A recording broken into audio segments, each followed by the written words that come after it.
Good morning students, class 11th. Student, in the last video we have already discussed about the journal entry, key concept of the journal entry, meaning, features and how it will be applicable for the transactions. तो चीज़ें जो है आपके दिमाग में है कि sir हम जर्नल एंट्री के चैप्टर में है और हमें जर्नल एंट्री सीखनी भी है। बेटा प्रॉब्लम ये है कि जर्नल एंट्री करने के पहले सबसे मेन पॉइंट क्या होता है कि जर्नल एंट्री करने के पहले आपके दिमाग में जो है दो चीज़ें होनी चाहिए। उसमें पहली जो है वो ये कि आप जिस अकाउंट को, जिस ट्रांजेक्शन की जर्नल एंट्री करने जा रहे हो, उस ट्रांजेक्शन में कौन कौन सा अकाउंट जो ओपन होगा। ट्रांजेक्शन जो एक वन सेंटेंस में लिखा रहता है, तो उस ट्रांजेक्शन में से आपको आइडेंटिफाई करना है कि what account will be open here and that account is relate to which account, means personal, real और नॉमिनल, किससे वो रिलेट करता है एंड जिस अकाउंट से वो रिलेट करेगा उसी का आपको रूल भी यूज करना वहां पे। तो रूल पर्सनल के अलग है, रियल के अलग है, नॉमिनल के अलग है। तो वो चीजें दिमाग में रख करके ही हम जो है जर्नल एंट्री को पास कर सकते हैं। तो आई होप, ये उम्मीद कर रहा हूँ बेटा कि आपकी जो है आपको तीनों अकाउंट के आइडेंटिफिकेशन और तीनों अकाउंट के गोल्डन रूल भी पता है, जो अब आगे के क्वेश्चंस में हम अप्लाई करेंगे। Okay student, now you can see questions आप देख सकते हैं बेटा। हमने एक क्वेश्चन लिया है आपके सामने। इस क्वेश्चन में मेन पॉइंट क्या है कि आपको एक क्वेश्चन करके दिखाया जाए कि किस तरीके से आप जो है करेंगे। Enter the following transaction in the journal of Manohar Lal and sir 2019 का ये है। तो बेटा प्रॉब्लम क्या है? प्रॉब्लम ये है कि सर हम एक ट्रांजेक्शन पे डिस्कस करेंगे, उसी ट्रांजेक्शंस को आगे कंटिन्यू करके हम उसकी जर्नल एंट्री सेट करेंगे। तो किस तरीके से हम जर्नल एंट्री को सेट करते हैं, क्या क्या रूल अप्लीकेबल होंगे, किस तरीके से जो वो डेबिट क्रेडिट फॉर्म में सेट होंगे। तो ध्यान से देखिए, सबसे पहला आपकी आप फर्स्ट टाइम ये जर्नल एंट्री करने जा रहे हैं, तो उसमें फर्स्ट है बेटा Manohar Lal and sons started business with cash. अब ये मनोहर लाल एंड सन्स क्या है सर? ये ओनर का नाम है, ये मालिक का नाम है, ये बिजनेस का नाम है, ठीक है। ये जो बिजनेस है ना, उस बिजनेस का नाम सपोज करिए, जो आगे बोर्ड लगा रहता है उस फर्म का, वो उसी का नाम है। तो Manohar Lal and sons started business with cash ₹60,000। तो ये कोई है ओनर जिसने अपने बिजनेस को स्टार्ट किया शुरू में कितना लगा करके बेटा? 60,000 लगा करके, ठीक है। तो एक चीज याद रखना बेटा कि जो ये 60,000 लगा रहा है, ठीक है, चूंकि ये पैसा कौन लगा रहा है सर? इस पैसे को मालिक लगा रहा है। कौन लगा रहा है? मालिक।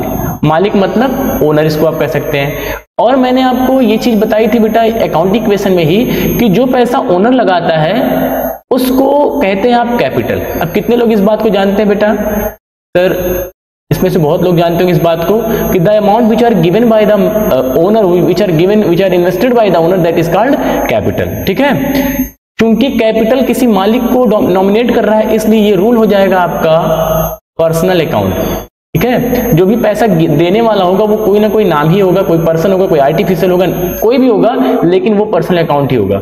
और पर्सनल अकाउंट का रूल क्या होता है बेटा? सर जो रिसीवर होता है वो डेबिट होता है और जो गिवर होता है वो क्रेडिट होता है। ये रूल आपको याद है, ठीक है। अब यहाँ पे जो ओनर है, आप कभी भी किसी भी बिजनेस में बेटा ओनर का नाम नहीं दिखाएंगे। सपोज अगर हमने ये कह दिया कि मिस्टर यक्स ने अपने बिजनेस को स्टार्ट किया, तो मिस्टर यक्स जो कि ओनर है, इस ओनर का नाम कभी भी बिजनेस में नहीं आएगा। रीजन क्या है? ओनर को हम दो तरीके से शो करते हैं। अगर वो पैसे डालता है तो कैपिटल के नाम से, और अगर वो पैसे निकालता है तो ड्राइंग के नाम से। ये चीज आप जितनी जल्दी सीख जाएंगे उतना ही आपके लिए जो है वो बेहतर है। तो अगर वो पैसे निकालेगा तो ड्राइंग के नाम से शो किया जाता है, ड्राइंग, जिसको आपको मैंने बताया भी है, the amount which are withdrawn by the owner for their personal use, तो वो ड्राइंग है। अदरवाइज वो क्या है? कैपिटल, ठीक है। तो कैपिटल और ड्राइंग दो ही नाम से बिजनेसमैन जाना जाता है यहाँ पे। कैपिटल अगर वो पैसे डाल रहा है, ड्राइंग अगर वो पैसे निकाल रहा है। तो बेटा चूंकि मालिक को आप कैपिटल के नाम से शो कर रहे हो, तो यहाँ पे कैपिटल जो मालिक का काम कर रहा है वो रिसीवर है या गिवर? सर जब हम बिजनेस को स्टार्ट करते हैं तो ओनर जो होता है वो पैसे देता है, ठीक है। लेकिन अगर ये बात की जाए बेटा, पैसे जो वो दे रहा है 60,000, वो जो कैश दे रहा है, ये कैश कौन सा अकाउंट है? सर कैश अकाउंट है हमारा कौन सा बेटा? पहचान के बताओ। असेट्स का नाम है कौन सा अकाउंट होता है? रियल। रियल का रूल क्या होता है? अगर आएगा तो डेबिट और जाएगा तो क्रेडिट। अगर आ रहा है तो डेबिट और जा रहा है तो क्रेडिट। क्योंकि आप बिजनेस के पॉइंट ऑफ व्यू से हैं, आप खुद को बिजनेस समझ लीजिए, और आपने कहा कि मेरे मालिक ने मुझे पैसे दिए तो मेरे पास क्या आ गया? कैश आ गया। तो आप इसको जो है, आपको पता है फॉर्मेट पता है कि ये डेबिट का फॉर्म, सॉरी डेट का फॉर्मेट, ये आपका पर्टिकुलर, कितने लोग जानते हैं पर्टिकुलर, ये आपका LF लेजर फोलियो, अमाउंट आपका डेबिट वाला, अमाउंट आपका क्रेडिट वाला, यहाँ रुपये का सिंबल लगा दिए ताकि जो नोट हो रहा है वो रुपये में ही नोट हो रहा है, ठीक है। अब सबसे पहला है कैश अकाउंट डेबिट, सॉरी यहां बेटा सबसे पहले जो होगा वो कैश अकाउंट डेबिट हो जाएगा, cash account debit. Cash debit क्यों हुआ? Because cash is coming in our business. Date क्या है? डेट आपकी है मार्च 2019, ठीक। तो कैश अकाउंट डेबिट 60,000, ठीक, 60,000 से बिजनेस स्टार्ट किया आपने, तो ये 60,000। इसके बाद जो कैपिटल है वो ओनर ने दिया, ओनर रिसीवर या गिवर है, वो गिवर है तो देने वाला हमेशा क्रेडिट होता है, तो टू कैपिटल अकाउंट। तो ये हर जगह पास होगा बेटा, जहां पे भी बिजनेसमैन पैसे डाल करके बिजनेस को स्टार्ट करेगा वो इस तरीके से ही पास करेगा। पहली एंट्री यही होती है, cash account debit to capital, debit का अमाउंट डेबिट वाले कॉलम में, क्रेडिट का अमाउंट क्रेडिट वाले कॉलम में। नरेशन के तौर पे आप लिख सकते हैं being business started with cash, being business started with cash, मालिक ने बिजनेस को कैश से शुरू किया। और हमने आपको लास्ट वीडियो में बताया था कि जो लाइनिंग होती है वो बस यहीं तक ब्लॉक की जाती है, आप पूरा ब्लॉक नहीं करेंगे। मतलब आपको जो है ना डेट वाले कॉलम में जाना है और ना ही इधर LF या इधर बढ़ना है आपको, ठीक है। इसके बाद बेटा सेकेंड ट्रांजेक्शन लेते हैं। सेकेंड ट्रांजेक्शन पे आपका क्या है कि सेकेंड ट्रांजेक्शन देखिए, सेकेंड ट्रांजेक्शन रीड करिए। सेकेंड ट्रांजेक्शन बेटा purchase furniture for cash, purchase furniture for cash कितना? 10,000। चूंकि अब आपने बिजनेस को स्टार्ट कर लिया है तो बिजनेस को स्टार्ट करने के बाद आपको फर्नीचर वगैरह परचेज करना पड़ेगा कि नहीं करना पड़ेगा? सर फर्नीचर का मतलब ऐसा नहीं, मैं आपको सोफा सेट परचेज करने की बात नहीं कर रहा हूँ, क्योंकि जो बिजनेस होता है बेटा उसमें अंदर से ही जो है काउंटर या फिर आप कह सकते हैं कि कुछ रैक वगैरह बनवाने के लिए, कुछ जो सामने का जो डेकोरेशन होता है उसको करने के लिए तो पैसे की जरूरत पड़ती है, तो आप उसको फर्नीचर कह सकते हैं। भैया चलो ठीक है, जिसमें सामान रखा, सपोज करो किराने की दुकान हो तो किराने की दुकान में जो पीछे जो है सामान रखने के लिए जो भी रैक वगैरह बनता है उसको भी आप फर्नीचर जो है कह सकते हैं। फर्नीचरिंग का काम शुरू में होता है किसी भी बिजनेस में। अगर आप रेडीमेड का भी दुकान खोल रहे हैं तो वहां पर भी शुरू में आपको पहले फर्नीचर कवर करवाना पड़ता है। तो चूंकि बिजनेस में पैसे आ चुके हैं और उस पैसे में से हमने क्या किया, पहला डिसीजन लिया कि उसमें से कुछ पैसे को जो है वो यूज किया जाए। और अगर यूज करते हैं तो इसमें बेटा कैश है आपका, सॉरी कैश अकाउंट और फर्नीचर अकाउंट। जब आप फर्नीचर परचेज करके लाएंगे तो क्या क्या होगा आपके साथ? आपके साथ ये होगा कि आप कैश तो दे करके आएंगे लेकिन ले करके क्या आएंगे? फर्नीचर। आपको पता है बेटा जो कैश और फर्नीचर होता है ये दोनों असेट्स हैं, इसलिए कौन अकाउंट को रिलेट करते हैं? रियल अकाउंट को। रियल अकाउंट का रूल है जो जाता है उसको आप क्रेडिट करते हैं और जो आता है उसे आप डेबिट करते हैं। मीन्स आने वाले को what comes on debit what goes out credit. क्योंकि जब आप परचेज करके लाएंगे तो फर्नीचर आपके पास आएगा, तो फर्नीचर अगर आएगा तो फर्नीचर आपका डेबिट हो जाएगा। Furniture account debit, furniture account debit. Furniture आपका डेबिट हो चुका है। कितने का फर्नीचर था बेटा? 10,000 का। तो 10,000 से फर्नीचर डेबिट और आपके पास से कैश गया तो to cash account, to cash account 10,000। दोनों असेट्स हैं और असेट्स जाने की वजह से ये क्रेडिट हो चुका है। एक असेट्स आपका आया और दूसरा असेट चला गया। अगर नरेशन लिखना चाहें तो being furniture purchased in cash, being furniture purchased in cash. तो इस तरीके से इसको जो है ब्लॉक कर दीजिए, ठीक है। इसके बाद बेटा अगला ट्रांजेक्शन क्या है? अगला ट्रांजेक्शन बताइए क्या है बेटा? अगला ट्रांजेक्शन आपका है परचेज गुड्स फॉर कैश। ये ट्रांजेक्शन देखिए, परचेज गुड्स फॉर कैश 25,000। आपने 25,000 रुपए का सामान परचेज किया है। अब कुछ टर्मिनोलॉजी यूज होती है, मैंने लास्ट वीडियो में भी बताया है कि जब बेटा आप फर्नीचर परचेज करते, सॉरी फर्नीचर परचेज करेंगे means if you are purchasing any thing for use, अगर आप यूज करने के लिए परचेज कर रहे हैं तो उस चीज का हम नाम दिखाते हैं। जैसे यहाँ पे फर्नीचर परचेज किया फर्नीचर को यूज करने के लिए, तो यहाँ पे फर्नीचर अकाउंट दिखाया गया। कौन सी डेट थी ये बेटा? ये मार्च 2 थी आपकी, ठीक। और यहीं पे अगर फर्नीचर को आप यूज करने के लिए, फर्नीचर बेचने के लिए लेके आते तो वो फर्नीचर आपका फर्नीचर के नाम से नहीं बल्कि परचेज के नाम से जाता है, ठीक है। जब कभी भी हमने आपको बताया है कि जब कभी भी परचेज के बगल गुड्स लिखा हो तो गुड्स अगर लिखा है तो इसके लिए सिर्फ एक वर्ड यूज होता है और वो यूज होता है परचेज अकाउंट। परचेज अकाउंट का मतलब ही है कि purchasing of goods. Purchase account का मतलब क्या है? Purchasing of goods. और परचेजिंग ऑफ गुड्स का मतलब है कि the goods which are purchase by the businessman for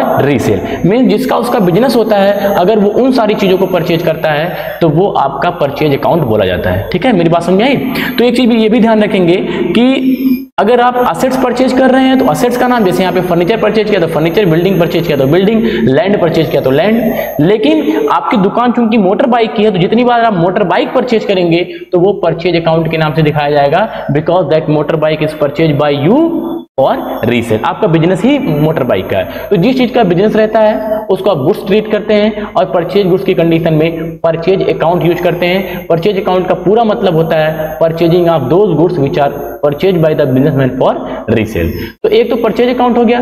दूसरा बेटा, जब आप सामान परचेज करके लाएंगे तो सर हमारे पास गुड्स तो आया, यहाँ पे मैं गुड्स नहीं यूज करूंगा, पहले टर्मोलॉजी में गुड्स यूज होता था, लेकिन अब 2013 के बाद से जो है ये परचेज यूज होता है। तो आपका गुड्स तो आएगा, लेकिन जब आप सामान परचेज करके लाएंगे तो ये बताओ कुछ जाएगा कि नहीं जाएगा? आप अपने दिमाग से सोचो। सर जाएगा, क्या जाएगा? कैश। कैश आपके पास से जाएगा। तो जब आप, क्योंकि परचेज जो आप कर रहे हो, जो आप कैश कर रहे हो, परचेज जब आप करोगे तो ये आपका क्या हो जाएगा? ये कौन सा अकाउंट से रिलेट करेगा? सर ये रिलेट करेगा नॉमिनल अकाउंट से। अब ये नॉमिनल अकाउंट से क्यों? क्योंकि आप क्या करने जा रहे हो? एक्सपेंस करने जा रहे हो। ठीक है, तो नॉमिनल अकाउंट से रिलेट करता कुछ जो है, इसको गुड्स समझ करके जो है इसको बेटा वो रियल अकाउंट से भी रिलेट कर लेते हैं, तो दोनों भी एप्लीकेबल हो सकता है, लेकिन अभी आप नॉमिनल अकाउंट समझे तो ज्यादा बेहतर होगा। परचेज आपका नॉमिनल अकाउंट है क्योंकि आप एक्सपेंसेस कर रहे हो, और कैश आपका रियल अकाउंट है। अब ये बताओ, कैश जो रियल अकाउंट, जो नॉमिनल अकाउंट का रूल क्या होता है? एक्सपेंसेस डेबिट होते हैं, एक्सपेंसेस डेबिट और इनकम क्रेडिट। क्या होता है बेटा?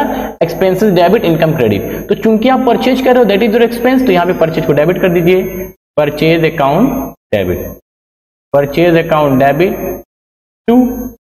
अब कैश क्रेडिट होगा कि नहीं होगा? रियल अकाउंट का रूल क्या है? What comes in debit, what goes out credit. जब आप गुड्स को परचेज करेंगे तो आपके पास से कैश आएगा कि जाएगा? सर जाएगा। और अगर असेट्स जाता है तो क्रेडिट होता है, असेट्स आता है तो डेबिट, असेट जाता है तो क्रेडिट। तो आप यहां रख देंगे टू कैश अकाउंट। कौन सा अकाउंट? To cash account. और सीधे सीधे अमाउंट कितने का था? 25,000। ठीक है, तो ये चीज भी आप जो है ध्यान रखेंगे। ठीक, ओके स्टूडेंट्स। और नरेशन के लिए being goods purchase for cash, being goods purchase for cash, ये जो है आप नरेशन यूज कर लीजिएगा। अगला देखिए, ये कौन सा डेट का है? मार्च 1, 2 हो चुका है, मार्च 4 हो चुका है, मार्च 4। इसके बाद bought goods from Kamlesh ₹15,000, bought goods from Kamlesh ₹15,000। यहां बेटा एक चीज आप ध्यान रखिएगा, ये इंपॉर्टेंट है कि जिस क्वेश्चन में परचेज के बाद सपोज करिए कि परचेज लिखा है, क्या लिखा है बेटा? परचेज, और परचेज के बगल लिखा है, सपोज लिखा परचेज 10,000, तो जहां पे परचेज 10,000 लिखा है तो आपको समझ में ही नहीं आ रहा कि सर वो उधार परचेज किया गया, नगद परचेज किया गया। तो जहां पे ये इन्फॉर्मेशन ना हो, आप क्लियर ही नहीं कर पा रहे हो कि जो है ये कैश ट्रांजेक्शन या क्रेडिट ट्रांजेक्शन है, तो वो ट्रांजेक्शन कैश का ही माना जाता है। ठीक है, अगर आप चाहते हैं कि हम ट्रांजेक्शन को उधार माने तो आपको वो चीज वहां पे लिखना पड़ेगा कि भैया परचेज गुड्स ऑन क्रेडिट, तब हम मानेंगे कि जो परचेज किया गया वो किस में परचेज किया गया? उधार में परचेज किया गया। लेकिन स्टूडेंट एक इसका पकड़ने का तरीका और है कि ऐसे भी कुछ ट्रिक है जिससे आप जान जाएंगे कि जो परचेजिंग हो रही है वो कैश में हो रही है वो या जो है उधार हो रही है। तो चलिए देखते हैं, इसी ट्रांजेक्शन से आपको शायद समझ में आ जाएगा कि किस तरीके से मैं क्या कहना चाह रहा हूं। बेटा ये लिखा है bought goods from Kamlesh, bought goods from Kamlesh. अब अगर यही लिखा रहता कि बॉट गुड्स ₹2,000, अगर ऐसे लिखा रहता तो आप क्या मानते हैं इसको? 15 है तो 15 का एग्जांपल ले लेता हूं। अगर लिखा रहता बॉट गुड्स 15,000, इसका मतलब कि परचेज गुड्स, बॉट का मतलब परचेज होता है, परचेज गुड्स 15,000 नगद में। अगर बोला रहता बॉट गुड्स 15,000 फॉर कैश, क्या बोला रहता? फॉर कैश, तब भी आप मानते कि ट्रांजेक्शन किस में हुआ है? कैश में हुआ है। अगर ये दे दे कि bought goods 15,000 from Kamlesh for cash, last में फिर बोल दिया क्या, कैश। तो पहले का मतलब क्या, बॉट गुड्स सामान खरीदा तो कैश माना जाएगा, बॉट गुड्स फॉर कैश 15,000 तब भी कैश माना जाएगा, bought goods from Kamlesh for cash, Kamlesh से खरीदा गया और कैश में खरीदा गया तब भी ये कैश ट्रांजेक्शन है। लेकिन जब इस तरीके का आ जाए कि बॉट गुड्स फ्रॉम कमलेश ₹15,000, तो जब किसी ट्रांजेक्शन में किसी पर्टिकुलर पार्टी का नाम दिया हो और उस ट्रांजेक्शन में कैश की इंफॉर्मेशन ना हो, तो ये माना जाता है कि ये ट्रांजेक्शन किसका है, उधार का है, किसका है, क्रेडिट का है। ठीक है, तो इफ अगर आप परचेजिंग कर रहे हैं और परचेजिंग वाले ट्रांजैक्शंस में आपने देखा कि वहां पे उधार की बात तो नहीं बोला है लेकिन नगद की भी बात नहीं बोला है, फिर क्या था उसमें आपने पढ़ा किसी भी पर्टिकुलर आदमी, किसी पर्टिकुलर पर्सन के नाम लिया, जैसे सपोज कि यहां बोला है बॉट गुड्स फ्रॉम कमलेश, क्या बोला है, बॉट गुड्स फ्रॉम कमलेश। तो कमलेश की तो बात किया है लेकिन ये नहीं बोला कि कमलेश से उधार परचेज किया गया या नगद परचेज किया। तो अगर किसी क्वेश्चन में परचेज या सेल करते समय किसी पार्टी का नाम आ जाता है तो उस पार्टी को, उस ट्रांजेक्शन को आप मानेंगे कि उस पार्टी से उधार में परचेज किया गया। ठीक है, क्योंकि वहां पे कोई इंफॉर्मेशन नहीं थी। तो बेटा अगर इस ट्रांजेक्शन में देखा जाए तो कौन कौन से अकाउंट एप्लीकेबल होंगे, आप अपने साथ सोचिए। एक तो जो जिससे आपने परचेज किया तो उसका नाम तो याद ही रखेंगे, ठीक है, किसका नाम, कमलेश का। तो एक तो कमलेश हो गए, कमलेश। कमलेश कौन सा अकाउंट है, पर्सनल। रूल क्या होता है, रिसीवर डेबिट, गिवर क्रेडिट। इसके बाद आपने परचेज किया या बॉट किया तो परचेज गुड्स या बॉट गुड्स की कंडीशन में सिर्फ परचेज अकाउंट ओपन होता है। परचेज का पूरा मतलब होता है परचेजिंग ऑफ गुड्स, तो परचेज अकाउंट। परचेज कौन सा होता है, नॉमिनल। तो ये चीजें, अब नॉमिनल का रूल क्या है, एक्सपेंसेस डेबिट होते हैं, इनकम क्रेडिट होता है। तो चलिए स्टार्ट करते हैं। अब बेटा अगर मैं बात करूं कमलेश को, अगर आप कर रहे हैं तो कमलेश को क्या करें, कमलेश पर्सनल है या रियल, सर पर्सनल है। रूल क्या, रिसीवर डेबिट, गिवर क्रेडिट। तो कमलेश से जब आप उधार सामान परचेज करके लाएंगे तो कमलेश आपको सामान देगा या सामान आपसे लेगा।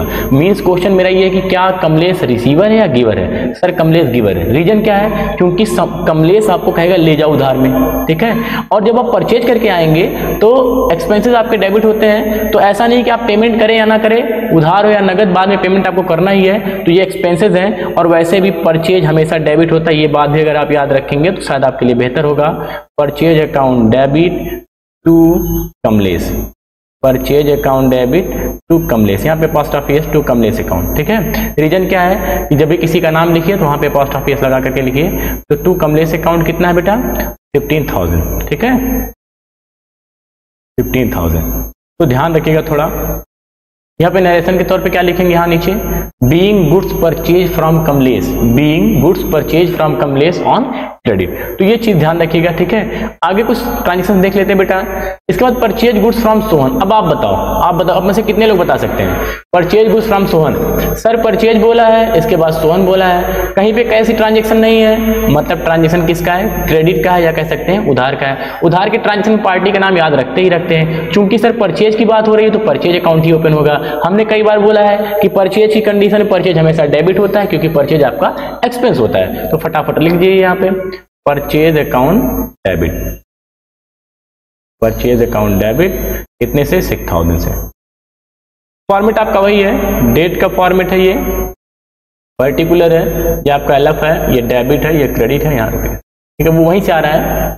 तो परचेज अकाउंट डेबिट 6,000। इसके बाद बेटा किससे परचेज किया, सोहन से। वहां इसके पहले वाले ट्रांजेक्शन में अगर आप देखें तो यहाँ देने वाला कौन था बेटा, यहाँ कमलेश था, तो कमलेश का नाम सीधी सी बात, और यहाँ कौन दिया है, सोहन, तो सोहन का नाम लिखिए टू सोहन अकाउंट, सोहन कितना, 6,000 bracket being goods purchase from Sohan. On credit भी लिख सकते हैं, ये बात वही है। ठीक है, मार्च।